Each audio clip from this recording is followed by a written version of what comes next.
Om Gam Ganapatye Namaha. Kaliyugada Kalpataru. Fourth Delight. Sri Vyasa Yati Sarvabhouma. Chapter 52. The Assembly of the Wise. Sri Vyasa Tirtharu entrusted the leadership of the Haridasa tradition to Sri Purandaradasaru and appointed Sri Kanakadasaru as his supporter, encouraging them to uplift the common people through the composition of Haridasa literature. As per his directive, these two great personalities enriched the Haridasa literary treasure with their immense contributions, benefiting scholars, commoners, and virtuous individuals alike. Sri Vyasa Tirtharu displayed special affection towards Purandaradasaru and Kanakadasaru, honoring them with great reverence and accolades at the Mata. Purandaradasaru, his son, and Purandaradasaru and his sons and Kanakadasaru propagated the essence of Vedic scriptures, the principles of Madhva philosophy, and the significance of dharma, devotion to God, righteous conduct, ethics, character, and virtuous dealings. Through their teachings and practices, they conveyed the blessings of the divine to the households, guiding people towards spiritual enlightenment and a harmonious life. By highlighting and addressing the flaws and superstitions in the society, as well as its deficiencies, they steered the community towards the righteous path. Their efforts ensured that devotion to Sri Hari, faith in dharma, and virtuous living became prevalent everywhere, earning them the praise of their guru. Since Sri Vyasa Tirtharu, being the head of the Pita, that is spiritual seat, could not directly engage in these activities, he accomplished this revolutionary social reform through the efforts of Purandaradasaru and Kanakadasaru. This initiative can undoubtedly be regarded as a transformative act of social reform undertaken by Vyasa Tirtharu. This great endeavor received universal acclaim. However, the special recognition and honor given by Sri Vyasa Tirtharu to Kanakadasaru caused resentment among a few individuals within the Matha and some scholars. Although the people of the Kannada kingdom and the scholars of the Matha believed that every action of Sri Vyasa Tirtharu was divinely inspired, aimed at the upliftment of the language and culture, and beneficial for the welfare of all, some envious and narrow-minded individuals could not tolerate the respect and accolades bestowed upon Kanakadasaru. Unaware of Kanakadasaru's true worth, these detractors occasionally criticized both Vyasamuni and Kanakadasaru, driven by internal dissatisfaction and jealousy. Witnessing all this, Purandaradasaru observed the ridicule of Kanakadasaru by the hypocrites, elders, and certain detractors within the Matha. He composed a song addressing Sri Vyasa Tirtharu's pleading, "Show compassion to Kanakadasaru, O Vyasamuni. Everyone in the Matha is mocking him," and presented his appeal. Sri Vyasa Tirtharu then illustrated Kanakadasaru's greatness to the detractors in various ways, demonstrating his worthiness and significance. The detractors, realizing their mistake, sought forgiveness from Kanakadasaru, and from that day onwards treated him with respect. This incident highlights Sri Vyasa Tirtharu's principle of honoring individuals based on their intrinsic nature and merit, without considering social distinctions of high or low.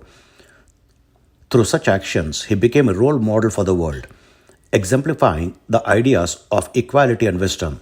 Sri Vyasa Tirtharu, Purandaradasaru, and Kanakadasaru often retreated to secluded groves or river banks to engage in deep discussions.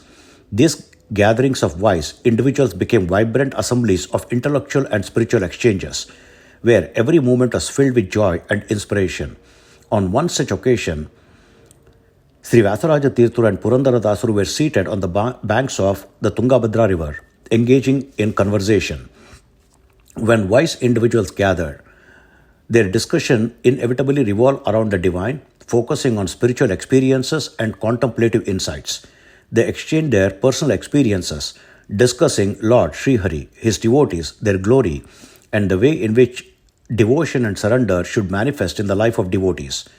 At times they laughed, at other times they wept, moved by deep emotion.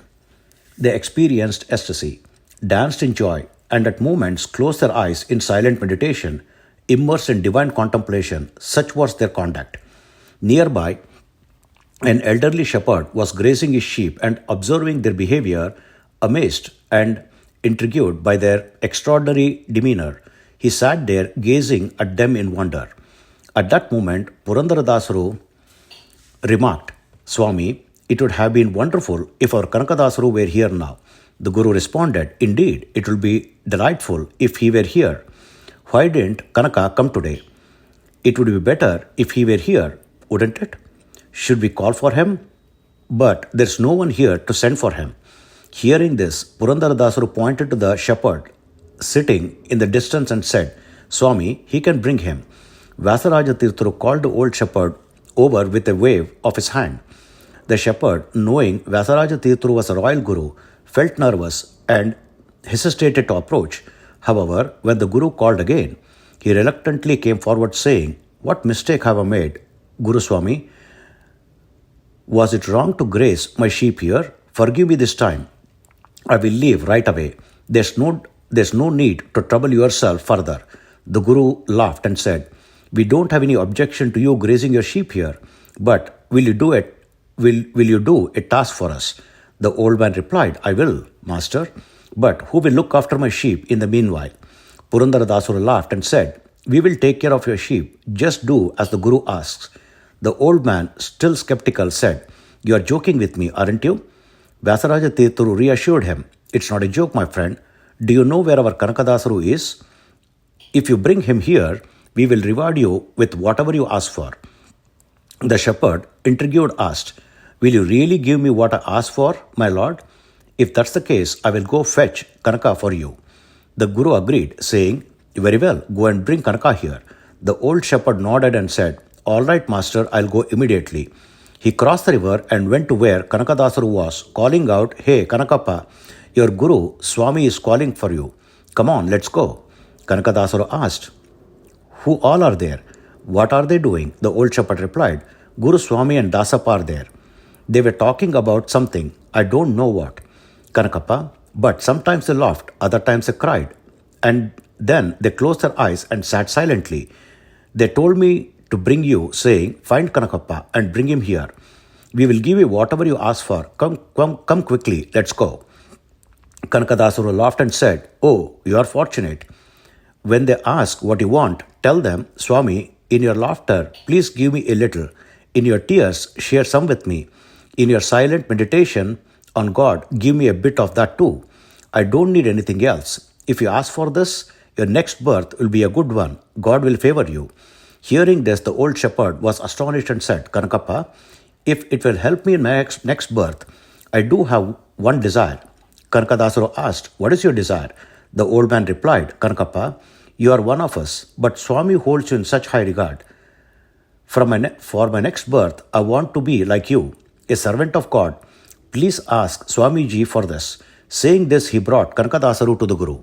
When they arrived, the Guru and Dasappa smiled upon seeing them. Sri Vyasaraja Tirtharu said, Poor man, he has brought Kanaka. Shouldn't we give him something, Dasappa? Purandaradasura replied, Indeed, Swami, we must reward him generously. With a kind smile, the Guru asked, What do you want, my friend? The shepherd folded his hands and said, O Swami, you and Dasappa were laughing earlier. Give me a bit of that. You closed your eyes and meditated on God. Share a little of that with me. That's all I ask. Dasappa laughed and said, That's not the old man's words, Mahaswami. See, as soon as Kanaka came, the miracles began. Sri Vyasaraja Tirtharu now, intrigued, asked the shepherd, Tell me the truth. Who told you to say this? The old man joined his hands and replied, Who else would teach an ignorant villager like me? It was our own Kanakappa. He said, It would ensure a better next birth for me. Kanakappa's words feel like the voice of God to me. Swami, in my next birth, I want to be like Kanakappa, a servant of God. Please bless me and grant what I have asked for. Sri Vyasaraja Tirtharu said, Indeed, Kanaka, whatever you do is always a noble act. So be it. We grant you what you have asked for. Many good things happen to you. Go in peace. Laughing heartily, he added, This has always been your unique trait. past, present, and future. Vyasa Munindra, with a serious demeanor but a hint of smile, remarked, "What does Sri Hari's will matter to us?" Kanakadasaru smilingly knowingly responded, "Why test this poor shepherd when you already know everything, Mahaswami? Gurudeva, you must take on your final incarnation, mustn't you? However, Guru, your fortune is unmatched in this world. Sri Hari's divine will has always ensured that you ride an elephant, a chariot, and a palanquin. His love and affection for you are unparalleled. Swami, in your next birth, you will purify the entire universe and shine as Sri Hari's representative in this world. Even then, your splendor will remain the same." Sri Vyasaraja Tirtharu chucklingly said, "All right, Kanaka, what's your wish?" Kanakadasaru replied, "Oh no, I do not wish to be reborn and endure hardship again. What I have experienced in this life is enough. By your grace, why should the shepherd endure further struggles?" Vyasaraja Tirtharu laughingly said, "Why, Kanaka? Do you not wish to ride a bullock cart again? That's impossible. When we all reincarnate, you must return as well. This time you came as a shepherd. Next time, come as a farmer. Even then, this blanket will remain your fate, won't it, Dasare? Or, if you wish, after that, you can ride your bullock cart permanently." The other Dasaru disciples laughed and said, "Indeed, you must return with your blanket once more." Kanakadasaru smiling gently said, "All right, Swami, as per your command, I will return as a farmer. But promise me that you will uplift me again in that life. If you do, I'll gladly come." Vyasaraja Tirtharu, smiling warmly, replied, "So be it, Kanaka. We will fulfill your wish. Are you satisfied now?" Kanakadasaru smilingly bowed and said, "I am uplifted, Gurudeva." Thus, whenever these wise individuals gathered, numerous delightful and profound events unfolded. The assembly of these great souls is undoubtedly a golden chapter in the spiritual history of the world. Hari Om. Om Sri Krishnarpanamastu.